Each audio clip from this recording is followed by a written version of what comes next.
In this video, I'm going to jump into Chapter 1, A Fateful Competition, which is of course the first chapter in Critical Role's Call of the Netherdeep.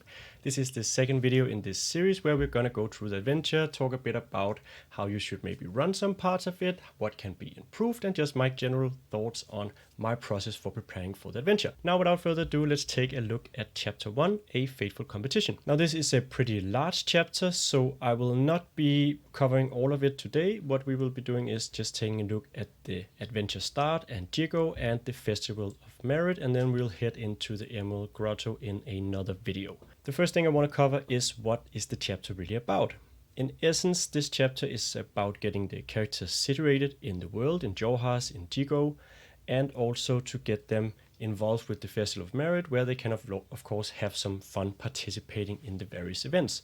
We also want them to run into the rivals and get acquainted with them, so they can have a relationship with them as the rivals show up throughout the adventure. It's also where the characters get hooked into the real adventure, which is of course saving the Apotheon, and that's going to happen at the end of the Emerald Grotto in the very last portion of the chapter.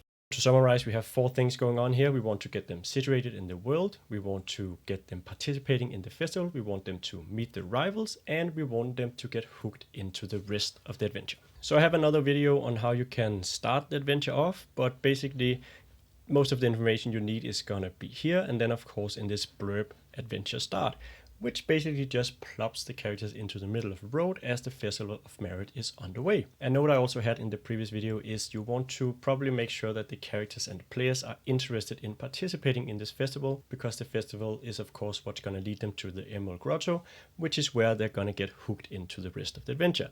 So if the characters or the players don't really want to participate, they have other plans, that whole thing is not going to work, and you're going to have to improvise a lot to make things easier for yourself as the players before the adventure starts. Why are you participating in the Festival of Merit, or why are you in town? What are you excited about? So there is sort of an impetus on them to come up with a reason for why the character wants to participate, because that makes your life a whole lot easier. Alright, so assuming you start the characters off with this blurb here, there are basically four places where the characters are aware of, or the characters become aware of as you read it. And that is that there is a arm wrestling contest to be found somewhere, and that there is a swimming thing going on at the Iphon river, and then you also have a meat pie eating contest and also a riddles and rhymes banner that the characters can see. So they are pointed towards four of these contests as the adventure begins, and that's J1 best pies in the jumble, the Iphon plunge, call to arms, and riddles and rhymes. That's a good amount of choices to have to begin with, but it's also of course not everything, and the only issue there is here is that none of these contests really point to other contests. So unless you give the characters more information as you go along, they're not going to know about the rest of the contest at the festival, which is something you may want to address, and is something that of course requires you to know about this contest and which one of them you maybe want to push the characters toward. So what I'm going to do now is that I'm going to go over each of the contests. I'm going to talk about what I like about them, how they run, and also what I would maybe change about them, and then you can make your decision about which one of them you want to give the characters information about, which direction you want to push the characters in. So the first contest we're going to start with is of course the best pies in the jumble, and it's probably also the contest that the characters are going to start with because it's right next to them. It's a pie eating contest. It's pretty fun. The description is fine. It's an orc selling pies. You can eat the pies, and the one who can eat the most wins. It's a simple DC 8 constitution check that scales with further attempts. The last man or woman or whatever you have standing is the winner, and if you lose, you also have to make a constitution saving throw or become poisoned for an hour, all of which I think is fairly realistic. There's not a whole lot I would change about the rules here, maybe except that a constitution check is such a rare thing. It's never really used, and I don't really see why it's used here in place of a saving throw, which there is some change that the characters have proficiency in, and that matters. So I would just change this to a constitution saving throw. That's the only thing. It's not important. Then there is Irvin. He doesn't really have a lot to do. I think we could do more with him, but I'm gonna wrap up all of those things at the end. Basically, have him steer the characters towards someone else, maybe Ayojabe over the Iphon plunge, instead of just sort of being a nondescript person. That's the way I would go about it, at least. Moving on, we have the one-shot solution, which is a simple maze. It's reasonably well mechanically written. There's an intelligence investigation check, there's a wisdom survival check, and there's also a dexterity stealth check involved. So you can check the maze out from outside, then you have to make a survival check when you're inside to find your way, and you can make a dexterity stealth check to sort of hide that you've gone the wrong way. All in all, it's still just a maze. Mazes don't really work in tabletop gaming, in my experience. They're not very fun. You're just making some rolls and seeing whether or not you succeed. There's no visual here, there's no action. There's just you running around a maze that you can't even see. So one thing you can do here is that you can go on the internet and you can find a maze that is decently hard, and you can let the players try to solve that maze, and you can maybe give the player that is solving it time based upon their intelligence, so that there is sort of this dynamic where it is still the player solving the puzzle or the maze themselves, but they do so based on their characters' abilities. The characters can also meet Maggie and Dermo here. Those are some of my favorites of the rivals, so I think that's a fun thing. I don't really think the hook makes a lot of sense. Like, if you find my friend Ayo, would you ask her something? Are the characters supposed to come back and like tell them what they find out? What's the deal here? Doesn't make a whole lot of sense. You could just say that our friend Aojabe is down by the river participating in this contest. You should participate as well. And that leads us, of course, to the Iphon plunge, which is where the characters can meet Aojabe, the de facto leader of the rivals. As written, the characters are gonna swim 75 feet upstream, and then they are going to grab a spear and they're going to swim 75 feet downstream, it would seem. And they can make dash actions on their turn. If they move more than 30 feet on their turn, they'll have to make a strength athletics check, and if they fail, they're pushed back and they gain exhaustion. So the issues I have with this is that they're moving upstream for 75 feet. That would probably mean that they're moving downstream when they're going back, which means that they're not going to roll an athletics check against exhaustion, or that they're going to swim faster. The rules doesn't really say. I don't think the point is that they're going to move faster downstream. I know when we ran it for my players, they were like, are we moving faster now? What's happening? And what I decided was that it was simply a cross-stream current. So the characters are going to be pushed, or it's going to be difficult to swim regardless of the direction they're swimming, whether it's up to the pole or back from the pole. Another thing is that it says that a character that moves more than 30 feet must make a check against exhaustion. Now, is that 30 feet before their speed is halved by the water? Because in that case, it's probably only Aojabe who's going to have to make this check. Or is it 30 feet that they attempt to move and then the speed is halved, but they still make the check if they dash? Because then they probably just should have written if you try to dash.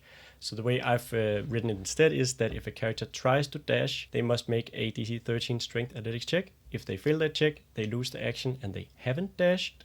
And they must also make a DC 13 constitution saving throw against exhaustion. So we sort of get rid of this weird strength athletics check against exhaustion, and we also make it so that it's pretty clear when you have to roll strength athletics and what the consequences of failure are. I also like Aojabe as a character and how she sort of introduces herself, and you can again have her just sort of point the characters to other locations at the Festival of Merit. Maybe she suggests that they go watch Galzariad perform at the Riddles and the Rhymes, or maybe that they check out how Maggie is doing over at the Call to Arms, or whatever you have. And that leads, of course, nicely to Call to Arms, which is J4.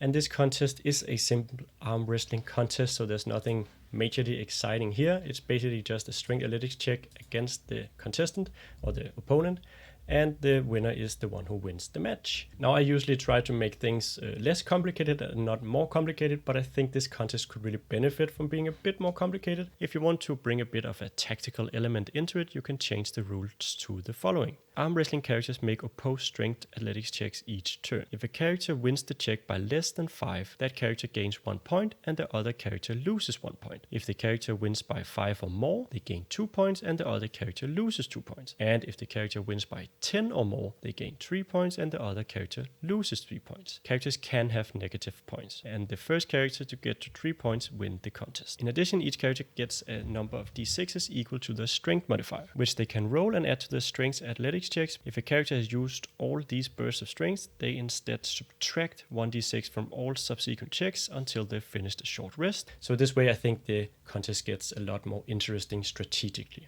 Next up we have the Wetwalks Paddywhack, which I think is also a pretty fun contest. It's fun that these goblins are just basically getting people to harvest their rice, calling it a contest. We had a lot of fun with that in our game. And it's also a decent way to handle the contest with one character making a strength athletics check and the other character that's participating in a pair makes a sleight of hand check to sort of gather rice after it's been cut. The only thing that I would change is that the character that is sort of picking up the rice are going to take 1d6 slashing damage whenever the cutting character fails their athletics check, to sort of symbolize that they got in the way of the blade or whatever have you. That's just one way to sort of knock off some resources before the characters get to the Emerald Grotto later in the chapter. Then we have herding the horizon backs, and the way that this works is just that the character is going to maneuver a herd across town, a herd of horizon back turtles, and they do so by making wisdom animal handling checks, and they can make a DC 13 dexterity saving throw if they fall off or they take some damage, and they can also climb on to the tortoise again with a acrobatics check. So it's a reasonably dynamic challenge. It works well as written. There's no rivals here. There's nothing really amazing going on, but it is a enjoyable contest that is perfectly fine to run. Moving on, we also have J7 Riddles and Rhymes, and I was very excited about this contest because I love riddles and rhymes. Unfortunately, this one doesn't really run as well as you would maybe have hoped.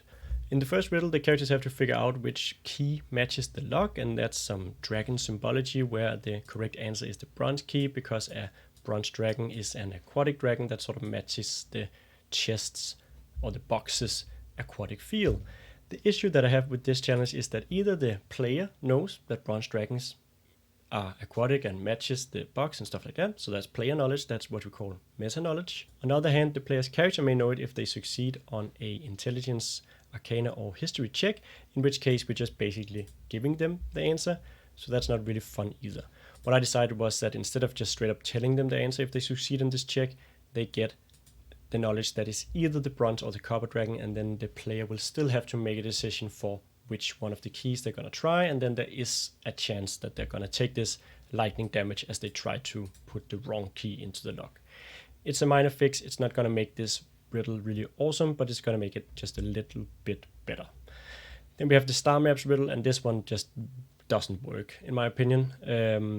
The basic setup is that there is a star map. The characters get a riddle that points to the 2 moons on the star map, and either the characters get a good description or a visual of the star map, in which case pointing out the 2 moons is really easy. There's no way they are not going to figure out what this riddle means. In other cases, the DM may opt not to describe the star map or not show them a star map, in which case they can just find out the answer with a check, basically a DC 11 wisdom perception check. It's one of those riddles where it's either just too easy or it's just gonna be you handing the players the answer, basically. The unfortunate thing is that there's not really a good fix for this without redoing the entire thing, so what I would actually suggest is that you just run through it really quickly to sort of give the characters some lore about Riddles and stuff like that, which can come in handy later because some of the adventure has to do with this Scarlet Moon. But if the characters already know that, the players already know it, they're big Critical Role fans, you can just as easily just skip this riddle. It's not going to make a difference. The third riddle is better. It has bottles, and they have to sort of go through this logical puzzle to figure out which of the bottles they're going to have to drink from. The only thing is really lacking is a visual, so I decided to create a image you can use in your game when you present this riddle to the players, because that makes it a lot easier for them to figure out the riddle without having to write a lot of stuff down. They can sort of go through the poem and point to the visual instead, and that works a lot better in my opinion. So that's the only fix I have for that one. Another thing it should be mentioned is that, as described, these riddles take place out in the open, where feasibly you would probably just be able to see how Galsariot or someone else solves each riddle, which defeats the purpose. So what you can do is just say that they are each inside a tent with a goblin, so there's sort of something to hinder the characters from just learning the answers by looking at how other contestants are solving them. Finally, the characters can also meet Galsariot here. It's a fun character. I enjoy it. Typical arrogant wizard elf style is the vibe that I got from him, and that's something I always enjoy role-playing, although my players are probably annoyed with it. We had a lot of fun with it, so Galsariot is a nice character, and it's a good way to introduce him in my opinion. The final 3 locations we get, J8, J9, and J10, are not going to come into play, most likely, so I'm not going to spend a lot of time on them either. Basically, you have these short descriptions if the characters happen to seek them out or end up there for some reason. So having gone through all of the contests, which one should you probably steer the characters toward? In my opinion, they each have something to offer. I think that they are each fun in their own ways and may appeal to your players in different ways, depending on what kind of players they are. If there's one that I would probably want to steer my characters towards, it is the Iphon plunge, because I think that's the most action-packed, it has the most to offer, and it's also where we get to meet Iphon, which is arguably the most important person in this rival party. So Iphon plunge is a highlight that I would steer them towards. And how do you manage the steering towards? Well, we touched upon it briefly as we went through and before, but the basic idea here is that when the adventure starts out, the characters get these 4 options: best pies, Iphon plunge, call to arms, riddles and rhymes, and they're most likely going to go for best pies and jumble or riddles and rhymes based on what they've really been told in the text box. Going from there, what I suggest you do is that you keep pointing the characters to at least one more event whenever they visit an event, or maybe 2 events if you can come up with them, if there's a good way to insert them. And the way you do this is by having rival characters say, let's go check out my friend Iphon down at the Iphon plunge, or I'm gonna see what Maggie's doing over at the arm wrestling contest, or maybe Galsarid was talking about this riddle contest, I want to try that out, or you should try that out, you seem clever, stuff like that. Just sort of have it inserted some way, as the adventure also does in some points on its own. What you can also do, of course, is to have 2 goblin children running past, going to the paddywhack contest, or you can have a group of people on horizon backs coming through town as they're participating in the herding the horizon back contest, and they can sort of have a banner on them that points to where the contest starts, something like that, that sort of clues the characters into what's coming next. The point here is just to keep giving the characters and the players information they can act on. You don't have to necessarily tell them where to go, it doesn't have to be linear at all, but the characters are never gonna know that there is a contest at the Iphon plunge unless you tell them that there is a contest at the Iphon plunge. You have to put that information in front of the characters. Then there's also the question of how long the contest should last, and in my opinion that really has to do with how much your players are enjoying it. If your players are having fun, they love participating in contests, let it roll on for as long as they're having fun, basically. If they stop having fun, if they never really had fun and they only want to participate in a few contests, wrap it up quickly, get to that final contest, end the contest part of the chapter, and get moving to the dungeon delve. There's one issue here, and that is that as written, the priest or the elder Ushru, who is gonna be there when the final contest is declared, is gonna pick who's performed well at the contest. So if you have a party of characters like I did who didn't perform well, who didn't get a lot of medals, how's that gonna make logical sense? And my fix for this is just to make it a sort of ritual religious thing where the elder is gonna make an augury, and that's gonna point him towards the party for some reason, who knows, and that of course is well in line with the Apothian, who's working through visions and dreams and divine intervention, stuff like that. So there's a way where you can make it make sense that the characters are picked even if they didn't perform well at all. And that's where we're gonna end this video, as the characters are getting ready to head into the Emerald Grotto, which is what we're gonna cover in a future video. If you want to be sure you don't miss that video, make sure you subscribe to the channel and like this video, and if you have some opinions and comments to what I've presented here, please let me know as well. You may have noticed that this video doesn't have any silly unskippable ads ruining your experience. Maybe it doesn't even have any ads at all if I have anything to do with it. And the way we can make this function is by having patrons over at patreon.com/Eventyr. So if you want to help keep this channel alive and stay mostly ad-free, or at least unskippable ad-free, please head on over there and throw your support at us, and you'll get a lot of cool free content and a whole archive of awesome stuff. And I also want to say a special thank you to our legend tier patrons, which are awesome people who do a whole lot to keep us afloat and keep us making free content for everyone. And that wraps up this video covering the first half of Chapter 1, A Fateful Competition. I hope you enjoyed it, and I hope that I'll see you in the next video.